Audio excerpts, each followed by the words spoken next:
Who left you to die? The Duke roared, finding the widow and her kids in the snow. The Duke's carriage wheels struck something solid beneath the snow, and the entire vehicle lurched sideways. Marcus Langston, Duke of Renford, gripped the leather strap as his coachman's shout cut through the howling blizzard. "Your Grace, there's something in the road. Hello, lovely. If you're enjoying this tale of courage, redemption, and second chances, I'd be so grateful for a like or subscribe. It helps me bring you more stories of love, justice, and hope. And if you're up for it, tell me in the comments where you're watching from. I read every note, and it always brings a smile to my face." Marcus didn't wait for the steps to be lowered. He pushed open the carriage door and dropped into snow that reached his knees. The wind clawed at his face, turning his breath to ice before it left his lips. Midnight had turned the world into a void of white and black, and somewhere in that void, his coachman was shouting about something blocking the road. Then Marcus saw it. Not something, someone. A broken cart lay on its side, one wheel spinning slowly in the wind. Beside it, partially buried in a drift, a woman crouched over two small shapes. She'd pulled a torn blanket over them, her own body forming a shield against the storm. Her lips were blue. Her hands, clutching the edges of the blanket, had gone white and stiff. Something in Marcus's chest cracked open. "Who left you to die?" The words tore from his throat, not a question but an accusation hurled at the universe itself. He dropped to his knees beside them, his expensive coat immediately soaked through. "Who did this to you?" The woman's eyes opened, unfocused and glassy. She tried to speak, but only managed a weak shake of her head. "Your Grace, we should—" his coachman began. "Get blankets, now!" Marcus's voice had turned glacial, the tone that made Parliament fall silent. He reached for the nearest child, a boy of perhaps 6 years, and pulled back the blanket. The child wore boots held together with string. His coat was too thin for autumn, let alone this killing winter. The rage that filled Marcus was volcanic. He'd been a soldier once, had seen men die in snow just like this. But those were grown men who'd chosen battle. These were children. "Mum paid," a small voice said. A girl, maybe 10, crawled out from under the blanket. Her face was pinched with cold, but her eyes burned with something fiercer than the blizzard. "We weren't lost, we were put out." The words hit Marcus like a fist. Put out, evicted, in the middle of a blizzard. "When?" he demanded. "This morning, from Millfield Cottage." The girl's teeth chattered so violently she could barely form words. "The man said we had till noon to clear out. Didn't matter that the storm was coming. Said orders was orders." Marcus's coachman returned with blankets and another man, the footman who'd been riding behind. Together they lifted the woman, who tried weakly to protest. "I can manage," she whispered, her voice barely audible over the wind. But when she tried to stand, her legs buckled. Marcus caught her before she fell. She was so light it terrified him. When had she last eaten properly? He carried her to the carriage while his coachman gathered the children. The boy had gone limp with cold. Marcus wrapped his own coat around the small body, feeling the child's heart beating too slowly against his chest. "To the manor," he ordered, "fastest route."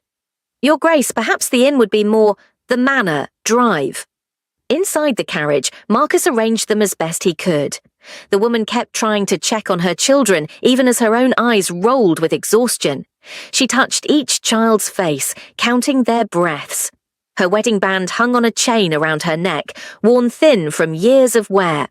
A widow then, with 2 children, thrown into a blizzard. The boy stirred slightly, his eyes opening. "Mum?" "I'm here, Bram, I'm here." Her hand found his, squeezing weakly. The girl, Rosie, sat rigid and alert despite her shivering. "Are you really the Duke?" she asked Marcus, her directness startling. "I am." "Then you're the one who signs the eviction papers." The accusation landed like a blade between his ribs. Marcus opened his mouth to deny it, but the truth was he didn't know. He signed dozens of documents his steward brought him, estate business, routine matters. Had he signed this family's death warrant without even reading it? When they reached Renford Manor, the footman at the entrance hesitated. Marcus saw it in their faces, the calculation. This woman and these children were clearly poor. Wrong sort, not fit for the front entrance. Open the doors. Marcus's voice could have frozen the blizzard itself. Now! The great oak doors swung open. Light and warmth spilled out onto the snow. Marcus carried the boy inside while his coachman helped the woman. She took 3 steps into the entrance hall, saw the polished marble and gilded mirrors, and her legs finally gave out completely. Mrs. Pottle, the housekeeper, appeared with the efficiency of 30 years' service. She took one look at the scene and began issuing orders to heat water, prepare rooms, and fetch the doctor from the village. The woman's eyes fluttered open one more time as they laid her on the settee. She stared up at the painted ceiling, at the wealth that surrounded her, and whispered something that sounded like both prayer and accusation. We paid. We always paid. Then her eyes closed. Marcus stood in his entrance hall, dripping melted snow onto marble floors his family had walked for 200 years, and felt shame for the first time in decades. He found his steward's office and pulled the recent correspondence file. There, 3 pages down, was an eviction notice for Millfield Cottage, effective immediately. Reason, arrears in rent, signed with his ducal seal, a seal he didn't remember using. If you're enjoying this story, I'd be so grateful for a like and subscribe. It helps me bring you more stories you'd love. 2. Morning light crept through the guest room windows, revealing details the darkness had hidden. Clara Everhart woke slowly, her body aching in ways that spoke of how close she'd come to not waking at all. The bed beneath her was soft beyond imagining. The fire in the grate crackled warmly. For a moment, she forgot everything and simply felt safe. Then memory crashed back. The eviction, the storm, the Duke. Clara sat up too quickly and the room spun. A knock sounded at the door. "Unless you're on fire, stay in that bed," a dry voice commanded. Mrs. Hull. Pottle entered carrying a tray. She was perhaps 60, grey-haired, with the kind of face that had seen everything and been surprised by none of it. "You nearly died last night. Try not to do it again today. It upsets the polishing schedule." Despite everything, Clara almost smiled. "My children are eating enough breakfast to bankrupt a lesser household. The boy asked for 3/3 of porridge. The girl is interrogating my staff about estate management." Mrs. Pottle set down the tray. "Drink the broth, all of it. His Grace wants to speak with you when you're able, and you'll need strength for it. He's in a temper." Clara's hands trembled as she lifted the cup. The broth was rich and warm, and her body seized on it desperately. "I won't stay," she said quietly. "I'm grateful for the rescue, but we'll leave as soon as I can walk properly." "To go where?" Mrs. Pottle's tone wasn't cruel, just matter of fact. "In this snow, with those children?" Clara had no answer. An hour later, dressed in borrowed clothes that were too fine by half, Clara was escorted to the Duke's study. He stood by the window, still wearing yesterday's shirt, now wrinkled and stained with snowmelt. He hadn't slept. She could see it in the set of his shoulders, in the shadows under his eyes. "Mrs. Everhart." He turned, and Clara saw something unexpected in his face. Anger, yes, but not directed at her. "Please, sit. I need to understand what happened." Clara remained standing. Pride was all she had left. "I apologize for the intrusion, Your Grace. We'll be gone by afternoon." "That's not what I asked." His voice gentled slightly. "Please, sit. Tell me about Millfield Cottage." So Clara sat. She told him about Robert, her husband, who'd worked the land his father and grandfather had worked before him. About the fever that took him last spring, leaving her with 2 children and a tenancy she'd fought desperately to maintain. About the steward, Mr. Sallow, who'd visited 3 months after Robert's death with new terms. "Higher rent," Clara said, her voice steady despite the humiliation of explaining poverty to a duke. "To reflect new conditions," he said. "I didn't understand what that meant. I just knew I had to pay it." "Did you?" Marcus asked, leaning forward. Did you pay it? Every month. Even when it meant we ate less. Even when Bram got sick and I needed money for medicine. Clara's hands tightened in her lap. I fell behind by 2 weeks. 2 weeks, Your Grace. And then the notice came. Marcus's jaw tightened. 2 weeks shouldn't mean exile in a blizzard. I tried to explain. I showed him. Clara stopped, remembering. Rosie, get my bag. Her daughter appeared from the corner where she'd been sitting so quietly, Clara had almost forgotten she was there. The child produced a worn leather pouch and handed it to her mother with ceremony. Clara pulled out a stack of papers, damp but readable. Receipts, every payment, dated and signed by the estate clerk. I keep papers, she said quietly, because men always forget what they promised. Marcus took the receipts. His face went absolutely still as he examined them.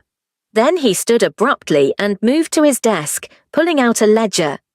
This is Sallow's record of Millfield Cottage accounts. He opened it, found the page, and his expression turned murderous. According to this, your last payment was 3 months ago. That's not true. Clara stood, moving to look over his shoulder. I paid. I have the receipts. I know. Marcus's voice was quiet, dangerous. Which means someone is lying, and I don't think it's you. Rosie, who'd been unnaturally quiet, suddenly spoke up. Mum keeps papers because that's what respectable people have to do. She told me once that poor folk need proof. Rich folk just need to say something. The simple truth of it hit Marcus like a confession. He'd never needed receipts in his life. His word was proof enough. I need to visit the village, Marcus said abruptly. There are things I need to understand. That afternoon, while Clara rested under Mrs. Pottle's watchful eye, Marcus rode into Renford village. He found Reverend Hargreaves in the church, preparing Sunday's sermon. Your Grace? The Reverend was surprised, but welcoming. What brings you out in this weather? Truth, Marcus said bluntly. Tell me about the evictions. The Reverend's face grew grave. How many do you want to hear about? Marcus listened for an hour. The pattern was clear. Families falling on hard times, rent increases, fees for this and that. And then, when they inevitably fell short, eviction. All perfectly legal, all perfectly cruel. They all paid? Marcus asked. Most of them. Some were genuinely behind, but others... The Reverend shook his head. There have been whispers. Nothing I could prove, but whispers. Marcus returned to the manor as dusk fell. He found Bram in the library, carefully examining a carved wooden soldier. It had been Marcus's own, decades ago. That was mine when I was your age, Marcus said softly. Bram looked up. His eyes were solemn, older than 6. Are you the man who put us out? The question was so direct, so honest, that Marcus felt something in his chest tear. He could have deflected, could have explained about stewards and estate management. Instead, he knelt beside the boy. I'm the man responsible, he said, and I'm sorry. That night, Marcus opened Sallow's ledger again. This time, he looked at every entry for the past year. The pattern was subtle but clear. Payments recorded as unreceived, late fees that appeared from nowhere, and a series of administrative costs that grew larger each month. Money was disappearing, and families were paying the price. If you're enjoying this story, I'd be so grateful for a like and subscribe. It helps me bring you more stories you'd love. 3. Mr. Sallow arrived at Renford Manor 2 days later, summoned by the Duke's terse note. He came prepared with leather folders and a concerned expression that Clara, watching from the upper hall, recognised immediately. She'd seen that face before, polite, reasonable, utterly false. Your Grace, I came as quickly as the roads allowed. Sallow's voice dripped with worry. I understand you've been taken in by a rather sad story. Marcus stood behind his desk, arms crossed. Sit down, Sallow. If this is about the Everhart woman, I assure you the eviction was entirely proper. We have procedures. I said sit. Sallow sat. Clara shouldn't have been listening. Mrs. Pottle had offered her a cottage on the grounds, temporary refuge while she figured out what came next. The proper thing would be to accept quietly and stay out of ducal business. But Clara had spent a year being proper while watching her family starve. She was done with proper. "I'm reviewing all evictions from the past year," Marcus said calmly. "Starting today, no more families leave their homes until I personally examine their case." Sallow's face flickered. "Your Grace, with respect, estate management requires consistent policy. If we show weakness..." "Weakness!" Marcus's voice dropped to something dangerous. "You put a widow and her children into a blizzard. Don't lecture me about strength. The woman was in arrears. The woman has receipts proving payment. Would you like to explain how your ledger disagrees?" The silence was absolute. "Perhaps an accounting error," Sallow said smoothly. "I'll have my clerk review..." "Your clerk will stay exactly where he is. I've sent for an independent auditor from the next county." Marcus leaned forward. "You're dismissed from this office, permanently." "You can't..." Sallow stopped himself. His polite mask cracked, showing something uglier beneath. "Your Grace, people will talk. You're sheltering this woman under your roof. They'll say things. Your late wife's family will have opinions. Society will..." "You left a child in the snow," Marcus interrupted, his voice like winter itself. "Don't speak to me of respectability." Clara found herself trembling, not from fear, but from something fiercer. Someone was finally listening. Someone was finally angry on her behalf. Later that afternoon, Marcus found her in the small garden behind the kitchen. She was attempting to mend Bram's boots with materials Mrs. Pottle had provided. "I want to offer you something," Marcus said without preamble. "Not charity, a position." Clara's hands stilled. "Your Grace, I need help reviewing the tenant records, someone who understands what these numbers actually mean to real families." He paused. "Someone who's lived the consequences of bad bookkeeping." It was the first time anyone had asked for her competence rather than offering her pity. Clara looked up at him, this duke who'd pulled her from the snow and then gotten furious on her behalf. "I'm good with household accounts," she admitted. "Robert used to say I could squeeze value from a stone. Then help me squeeze the truth from these ledgers." They worked together for 3 days. Clara spread the documents across the library table, her practiced eye catching patterns Marcus had missed. Families targeted after deaths or illnesses. Rent increases timed to cause maximum hardship. Fees that made no mathematical sense. "Look at this," Clara pointed to an entry. "The Millers assessed a property improvement fee the same month their barn burned down. They were charged for improvements while they were burying their son who died in the fire." Marcus's face was carved from granite. "And here, the Thatchers. Late fee charged 3 days after the payment was due, but the payment date is marked as received 4 days before it was actually owed." "They create the debt," Clara said quietly, "then they profit from it." In the evening, Rosie provided occasional comic relief by interrogating the household staff. "Do dukes eat jam like it's rare medicine?" she asked one morning. Watching Marcus carefully spread preserves on toast. "You're very precise about it." Mrs. Pottle, passing by with fresh tea, muttered just loud enough to be heard, "A duke in the wild. Tragic." But it was during a quiet moment, after Bram had fallen asleep in a library chair and Rosie was helping cook make bread, that Clara finally spoke the fear she'd been carrying.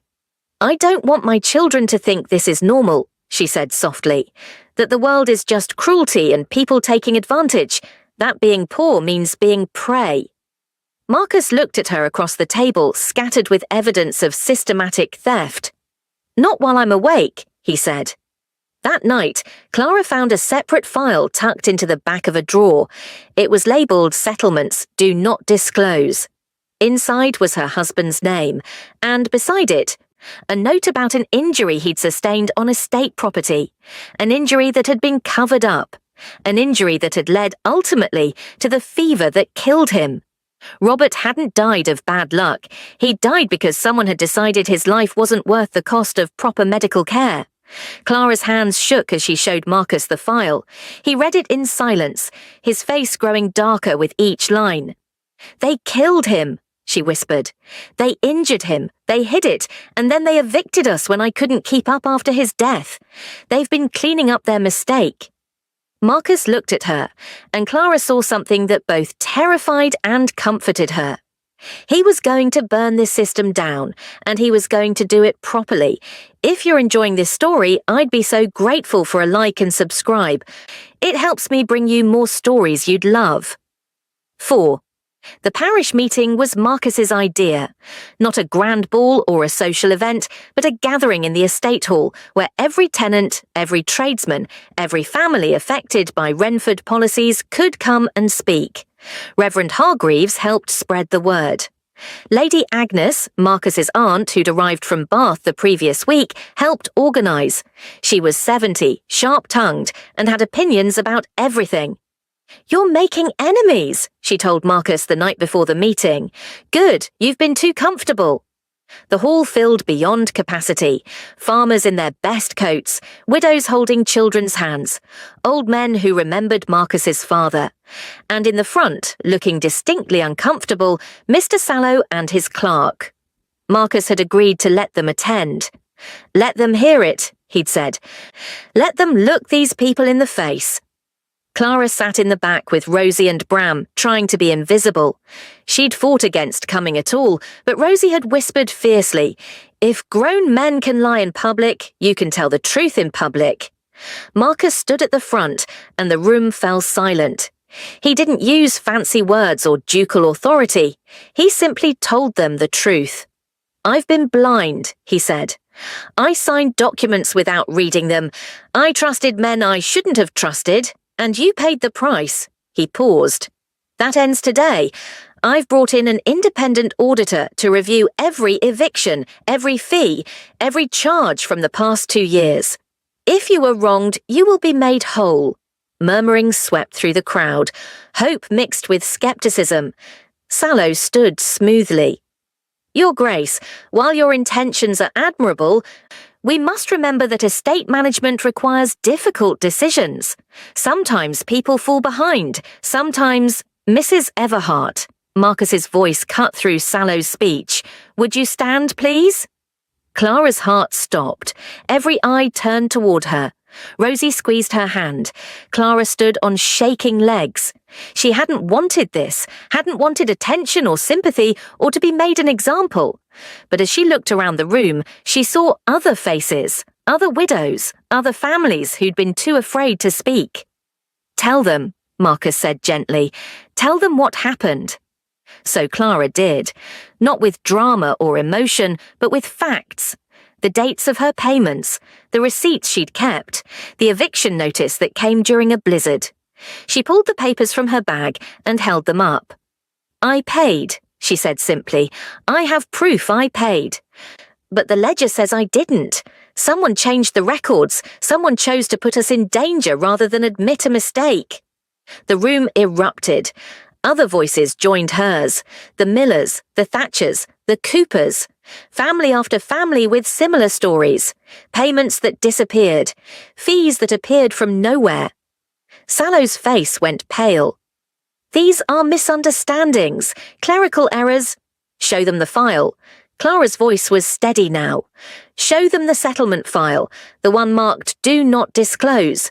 Show them what you did to my husband." Marcus held up the document. He read it aloud. The injury, the inadequate treatment, the death that followed, the widow who became inconvenient evidence. "This man," Marcus's voice filled the hall, "used his position to profit from your suffering. He skimmed money through fake fees. He evicted families who threatened to expose him, and when Mrs. Everhart's husband died because of negligence, he tried to erase the evidence by removing her entirely. Sallow tried one last time. "Your Grace, society will not approve of this. Your late wife's family will object. This woman has been living in your house. People will say, you left a child in the snow." Marcus's roar silenced everyone. "Don't speak to me of respectability." He turned to the room. "Mr. Sallow is dismissed. The auditor will arrive next week. Every affected family will receive immediate relief. Food, coal, rent suspension pending review. And if any of you were forced from your homes, we will discuss fair compensation and, where possible, reinstatement. The hall erupted in applause, not polite social clapping, but genuine relief and gratitude. Afterward, Clara stood outside gulping cold air. Her whole body shook with the aftermath of speaking publicly. Marcus found her there. "You were brave," he said quietly. "No." Clara shook her head. "I was tired of being afraid, tired of keeping quiet while wrong things happened." Marcus wanted to say more, but footsteps interrupted them. Lady Agnes appeared, wrapped in furs against the cold. "Walk with me, nephew," she said. It wasn't a request. Clara moved to leave, but Agnes stopped her. "You too, Mrs. Everhart, this concerns you." They walked the garden path while Agnes spoke bluntly. "Marcus, the county is talking. Some approve, many don't. If you care for this woman," she nodded at Clara, "you need to decide what you're willing to lose before the world decides for you." Clara's heart sank. She'd known this moment would come. The moment when reality reasserted itself and dukes remembered they didn't marry widows, no matter how noble the rescue. But Marcus just smiled. "I already decided, Aunt Agnes, the night I found them in the snow." If you're enjoying this story, I'd be so grateful for a like and subscribe. It helps me bring you more stories you'd love. 5. The auditor confirmed everything. Sallow had been skimming for years, using a complex system of fake fees and altered records. 17 families had been wronged. The estate made immediate restitution. Those who could return to their homes did. Those who'd moved on received fair compensation. Marcus won something more valuable than social approval. He won the respect of his tenants, the people whose labour actually sustained his wealth. But Clara still packed her bags. Mrs. Pottle found her folding the borrowed dresses carefully. "Running away, are we?" "Leaving appropriately," Clara corrected. "He's been generous. I won't abuse that generosity by staying longer than necessary." "Foolish girl, he doesn't want your gratitude." "I know what he wants," Clara said quietly, "and I can't give it to him. Not like this. Not when I'm still dependent on his charity. When people will always whisper that I trapped him or used my children to manipulate him. I need to choose him freely, not from desperation." She found Marcus in the library, the small one rather than the grand one. He was reading to Bram, who'd developed a habit of falling asleep in his lap. "We're leaving tomorrow," Clara said without preamble. Marcus carefully extracted himself from the sleeping child. "Why?" "Because I need to know I can stand on my own first. Because your aunt is right, you need to decide what you're willing to lose. And because I won't be your project or your proof of goodness." "Is that what you think?" Marcus moved closer. "That you're a project?" "I think you're a good man who did a good thing, but good things don't automatically become love stories just because we're grateful." Marcus was quiet for a long moment. Then he said, "I'm not asking for gratitude, I'm asking for partnership." Clara's breath caught. "I won't insult you with rescue," Marcus continued. "I'm offering you something concrete. A lease on Millfield Cottage in your name alone. A stipend for the children's education from my personal funds, not the estate. Legal protections that exist whether or not you ever speak to me again." He paused. "And then, when you've had time to stand on your own, when you know you're choosing freely, I'd like to court you properly." "Court me?" Clara almost laughed. "A duke doesn't court a widow." "This one does." Rosie, who'd been eavesdropping from behind a bookshelf, announced loudly, "He's either decent or dangerously clever." Mrs. Pottle's voice drifted from the hallway. "He's a Langston, so both." Marcus ignored them both, focusing entirely on Clara. "I'm not asking for an answer today. I'm asking you to let me prove that this isn't about rescue or guilt or any of those things. Take the cottage. Take the time. Let me show you what partnership looks like." Clara felt tears threaten. "My children come first, always." "I know. I won't live as a secret. If we do this, it's public and permanent. Or it's nothing." "I know." And I won't be paraded as proof of your charitable nature. Clara. Marcus took her hand carefully, as if she might break. I don't want to parade you. I want to marry you, when you're ready. If you're ready, not because I saved you, but because in 3 weeks you've shown me more truth and courage than I've seen in 40 years of society. Clara looked at this man who'd roared at a blizzard on her behalf, who'd dismantled a corrupt system because it was right, who was offering her choice instead of demanding gratitude. Ask me properly, she said, her voice barely a whisper. Marcus knelt, there in the library with his sleeping nephew nearby and his housekeeper definitely eavesdropping. Clara Everhart, when you're ready, when you're sure, will you marry me? Not because I pulled you from the snow, not because I can provide for your children, but because I choose you and you choose me. Not because I need saving, Clara said, letting the tears fall now. Because I choose you. Is that a yes? That's a yes, eventually, when I'm ready. Clara smiled through her tears. Ask me again in the spring. 3 months later, spring came to Renford. Snow melted into streams. Millfield Cottage bloomed with new life as Clara and her children settled into their restored home. And every Sunday, the Duke of Renford rode down to take tea with a widow who made him laugh and challenged his assumptions and reminded him that nobility was about action, not title. When he asked her again in May, surrounded by the garden she'd planted herself, Clara said yes without hesitation. Their wedding was small. Reverend Hargreaves officiated. Lady Agnes cried, though she'd deny it later. Rosie served as witness and made commentary throughout. Bram fell asleep during the vows, and Clara walked into her new life not as a rescued maiden, but as a woman who'd saved herself and chosen love freely. The Duke learned something that winter that stayed with him the rest of his life, that the greatest privilege wasn't wealth or title, but the chance to see people truly. And the greatest love wasn't about rescue, but about partnership between equals who chose each other with clear eyes and open hearts.